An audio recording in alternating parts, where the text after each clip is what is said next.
पूर्व में जो हमने द्वादश काली विषयक व्याख्यान दिया, जहां यह हमने बताया कि वस्तुतः तो परम शिव की शक्ति एक है, परंतु वह भिन्न भिन्न कार्यों में जब नियोजित होती है तो भिन्न भिन्न नामों से जानी जाती है। और यह जो समस्त सृष्टि है, यह समस्त सृष्टि उस ऊर्जा के ही विभिन्न रूपों से संचालित होती है। इस सृष्टि में अनंत रूप, स्वरूप और क्रियाएं युगपत रूप से चलायमान है, प्रतिपादित हो रही हैं, संपादित हो रही हैं। तो उस शक्ति की अनंत रूपता इन समस्त अनंत रूपों को चलाने में विनियुक्त है, ऐसा हमने पहले कहा। अब इसी धारा में आगे जो द्वादश काली का संप्रत्यय है उसको हम संक्षेप में आपको बता देते हैं। विस्तार पूर्वक इसका वर्णन तो तंत्रालोक के चौथे आहनिक में करेंगे। पहले हमारा विचार था कि हम विस्तार पूर्वक द्वादश काली का संप्रत्यय यहाँ बता दें, परंतु उसको बताना इतना सरल है नहीं जितना माने उसको मतलब पढ़ना सरल लगता है, परंतु उसको कहना और इस प्रकार से कहना कि सुनते सुनते उसका अनुभव हो जाए तो बहुत कठिन है। बहुत माने तर्क की आवश्यकता है। जिस व्यक्ति में सत्तर्क की कमी है वह इस द्वादश काली के संप्रत्यय को नहीं समझ सकता। ऐसा कहने में हमें कदापि संकोच नहीं है। कारण ये है कि हम संक्षेप में यहाँ बता ही रहे हैं, तो उससे आप अनुमान लगा लेंगे कि जो परम शिव हैं उनकी जो तीन शक्ति हैं, परा, परापरा और अपरा, उनसे क्रमशः समझ लीजिए कि प्रमाता, प्रमाण और प्रमेय, इनकी सृष्टि होती है। ठीक, हालांकि सृष्टि आदि कला जो कालियां कही जाएंगी वो प्रमेय, प्रमाण और प्रमाता के क्रम से कही जाएंगी, परंतु परा, परापरा और अपरा, इन तीन शक्तियों से उद्भूत होने वाले जो पदार्थ हैं क्रमशः प्रमाता, प्रमाण और प्रमेय है, ऐसा समझना चाहिए। तो जो पराशक्ति है, उस पराशक्ति से जो चार रश्मियां उद्भूत हो रही हैं, माने जो प्रमाता पदार्थों की सृष्टि, स्थिति, लय और अनाख्य दशा का नियंत्रण करती हैं, वह क्रमशः परमार्क काली, कालाग्नि रुद्र काली, महाकाल काली, महाभैरव घोर चंड काली यह कहलाती है। ठीक, जो परापरा शक्ति है उससे उद्भूत होने वाली जो चार रश्मियां हैं वो क्रमशः संहार काली, मृत्यु काली, भद्रकाली और मार्तंड काली कहलाती हैं। और ये चारों क्रमशः प्रमाण की सृष्टि दशा, स्थिति दशा, लय दशा और अनाख्य दशा का माने नियंत्रण करती हैं। जो अपरा माने शक्ति है उससे उद्भूत होने वाली जो चार रश्मियां हैं वो क्रमशः सृष्टि काली, रक्त काली, स्थिति नाश काली और यम काली हैं, जो क्रमशः प्रमेय पदार्थ की सृष्टि दशा, स्थिति दशा, संहार दशा और अनाख्य दशा का नियंत्रण करती हैं, ऐसा समझना चाहिए। अब यहाँ एक बात और विशेष रूप से यह समझें कि यह जो 12 कालियां या 12 रश्मियां हैं, उन तीन मुख्य शक्तियों से उद्भूत, परा, परापरा और अपरा से उद्भूत जो 12 रश्मियां हैं या 12 कालियां हैं, यह एक प्रमाता के सापेक्ष 12 हैं। उनके सापेक्ष ही समझना है।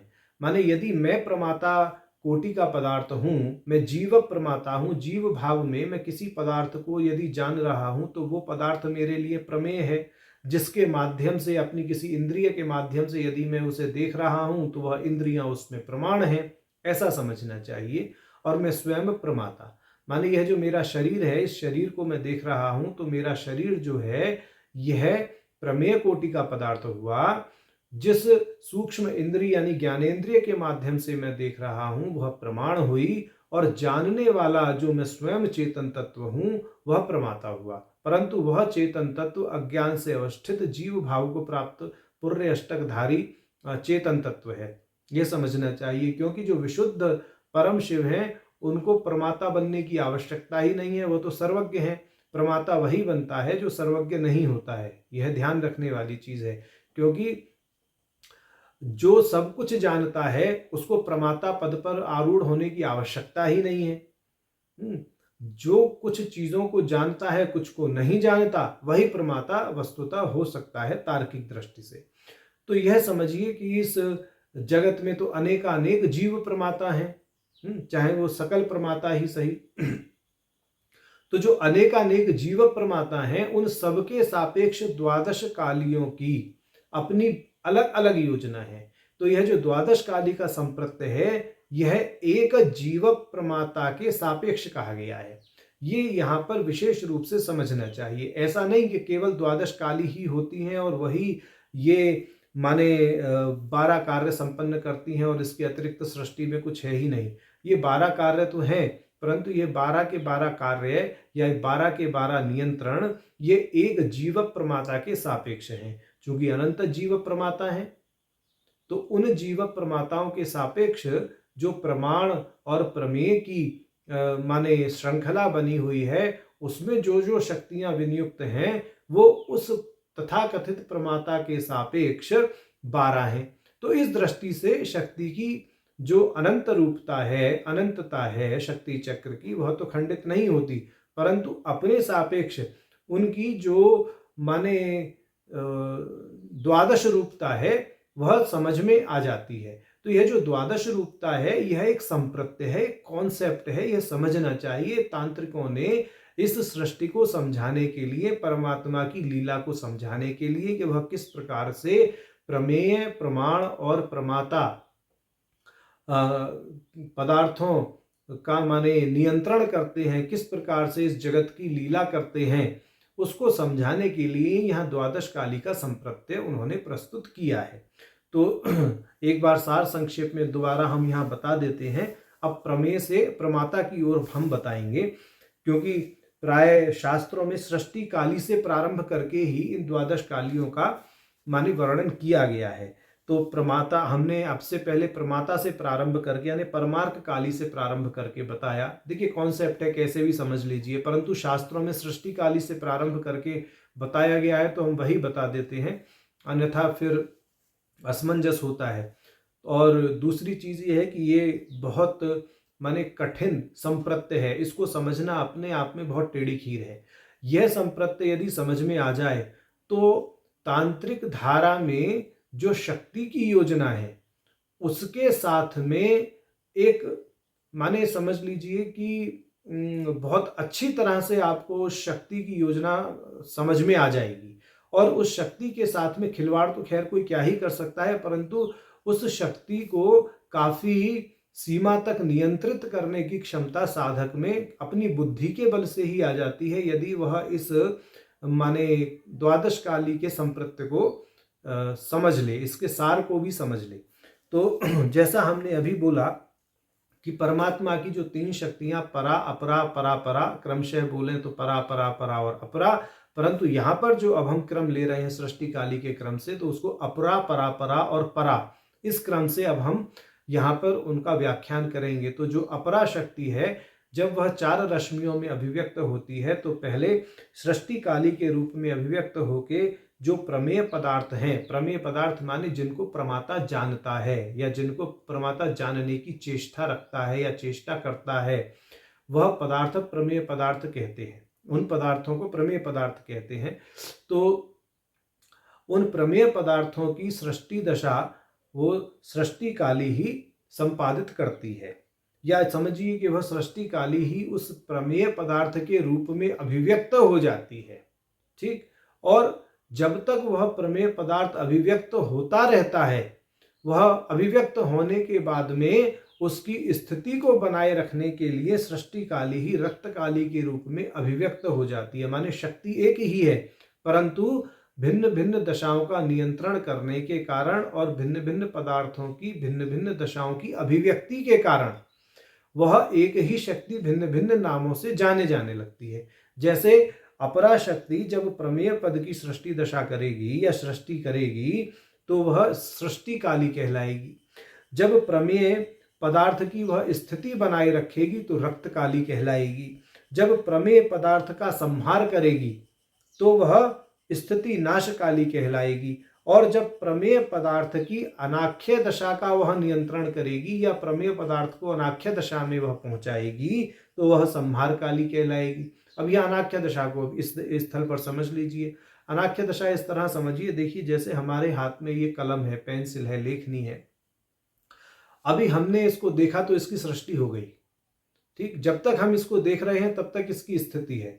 हमारी आंखों से ओझल हुआ तो इसका लय हो गया। अब ये 1 साल तक ऐसे ही पड़ी है या 1 माह तक ऐसे ही पड़ी है, हमें इसका कोई भान नहीं, तो ये इसकी अनाख्य दशा है। माने हमारे सापेक्ष यह अब हमारे संज्ञान में तो है कि हमारे पास में पेंसिल है, परंतु इसका रूप स्वरूप बिल्कुल समझ लीजिए कि वो अपने ही परम कारण में लीन पड़ा हुआ है, तो वह उसकी अनाख्य दशा है। परंतु अब यहाँ पर प्रश्न ये उठता है कि जिस समय मैं इसे नहीं देख रहा हूँ, मेरे अतिरिक्त कोई और व्यक्ति आकर के इसे देख रहा है, तो उसके लिए इसकी सृष्टि, स्थिति, संहार आदि की जो प्रक्रिया है वो उसके सापेक्ष होगी और पुनः उसके सापेक्ष सृष्टि काली, रक्त काली और आपके स्थिति नाशकाली और यमकाली चरितार्थ हो जाएंगी। ठीक, तो इस दृष्टि से देखना चाहिए कि एक प्रमाता के सापेक्ष जो शक्ति कार्य कर रही है इस प्रमेय पदार्थ की सृष्टि, स्थिति, संहार, लय आदि सब में, ठीक है, वो शक्तियां दूसरे माने प्रमाता के सापेक्ष अलग दृष्टि से कार्य करेंगी, भले ही उनका नाम उस प्रमाता के सापेक्ष वही रहे जो मेरे सापेक्ष में उन शक्तियों का नाम है। ठीक, तो ये कॉन्सेप्ट यहां समझना बहुत आवश्यक है। तो एक ही शक्ति चारों तरफ उद्भूत है, परंतु सापेक्षता की दृष्टि से उद्भूत है। अब ये तो प्रमेय पदार्थ की बात हुई, अब प्रमाण की बात करते हैं। प्रमाण माने जिस नेत्र के माध्यम से मैं किसी पदार्थ को देख रहा हूं, उस नेत्र की सृष्टि, स्थिति, विनाश और अनाख्य दशा, इन चारों दशाओं का जो नियंत्रण करती हैं, मुख्य रूप से परापरा शक्ति से उद्भूत होने वाली ये 4 रश्मियां क्रमशः संहार काली, मृत्युकाली, भद्रकाली और मार्तंडकाली कहलाती हैं। ठीक, अब यह प्रमाण हमारी ज्ञानेंद्रियां प्राय मानी जाती हैं और यह जो ज्ञानेंद्रियां हैं, ये ज्ञानेंद्रियां इन्हीं 4 शक्तियों के माध्यम से अपनी सृष्टि, स्थिति, विनाश और अनाख्य दशा को प्राप्त करती हैं। प्रत्येक जीव प्रमाता में ये 4 शक्तियां उसके प्रमाण दशा को नियंत्रित करने के लिए चरितार्थ होती हैं और यह परम शिव की परापरा शक्ति से उद्भूत है। अब परम शिव की पराशक्ति से उद्भूत होने वाली अन्य जो 4 शक्तियां हैं, वह प्रमाता दशा को नियंत्रित करती हैं। प्रमाता दशा, जैसे मैं किसी चीज को जान रहा हूं तो मैं प्रमाता हूं, जो चीज मेरे द्वारा जानी जा रही है वो प्रमेय है। ठीक, और दूसरी सबसे बड़ी बात यहां यह समझनी चाहिए कि मैं प्रमाता हूं, जीव भाव को प्राप्त करके ही मैं प्रमाता हूं। विशुद्ध शिवता को प्राप्त करने के बाद में मुझ में प्रमातृ भाव नहीं रहेगा। क्यों? क्योंकि मैं सर्वज्ञ हो जाऊंगा। जो सर्वज्ञ है उसको किसी अन्य वस्तु को जानने की आवश्यकता ही क्या रहेगी, तो उसके लिए प्रमाता पद कहने का लाभ ही क्या है।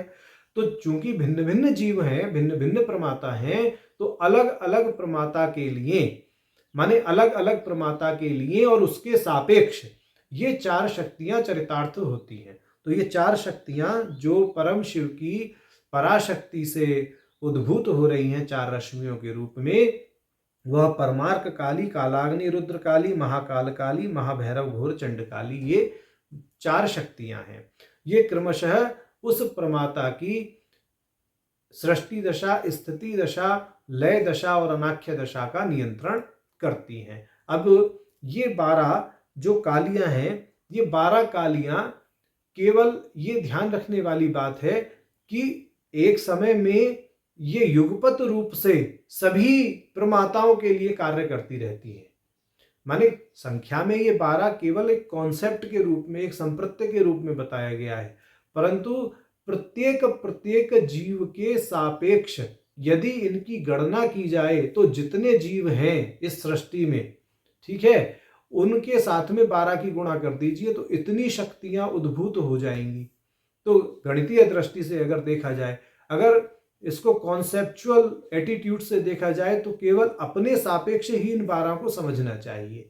तो शक्ति की जो अनंतता है इससे वह भी खंडित नहीं होती, और जो परम शिव की परा, परापरा और अपरा शक्ति है, 3 शक्तियों से उद्भूत होने वाली यह जो अग्रिम माने 4-4 की धारा में उद्भूत होकर के जो 12 शक्तियां बनती हैं, वो अपने सापेक्ष रहते हुए इस माने प्रमाण प्रमेय प्रमाता की सृष्टि स्थिति संहार और अनाख्य दशा का संपादन करती हैं, यह सिद्धांत भी खंडित नहीं होता।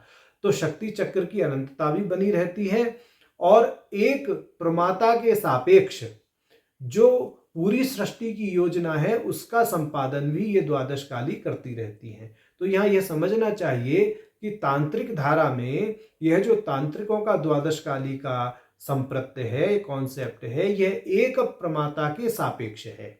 समस्त प्रमाताओं के सापेक्ष यदि देखा जाए तो गणितीय दृष्टि से इसकी अनंतता ही सिद्ध होगी, क्योंकि प्रमाता तो अनंत है।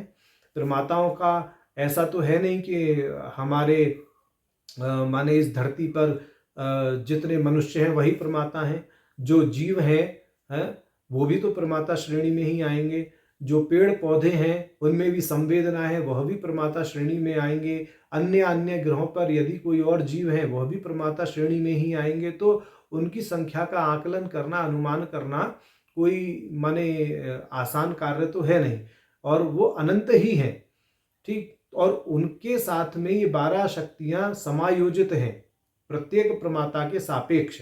प्रत्येक प्रमाता के सापेक्ष कोई प्रमेय पदार्थ भी है, कोई प्रमाण पदार्थ भी है, और उन प्रमेय प्रमाता और प्रमाण इनकी सृष्टि स्थिति लय और अनाख्य दशा का संपादन और नियंत्रण करने वाली ये जो 12 शक्तियां हैं वह हर एक एक प्रमाता के साथ में जुड़ी हुई है। तो ऐसा कॉन्सेप्ट ये द्वादश काली का है। यह द्वादश काली विमर्श तांत्रिक धारा का एक बहुत महत्वपूर्ण संप्रत्य है, जिसके आधार पर शक्ति साधना और शक्ति के गूढ़ रहस्य को समझने में बहुत ही माने सहायता प्राप्त होती है।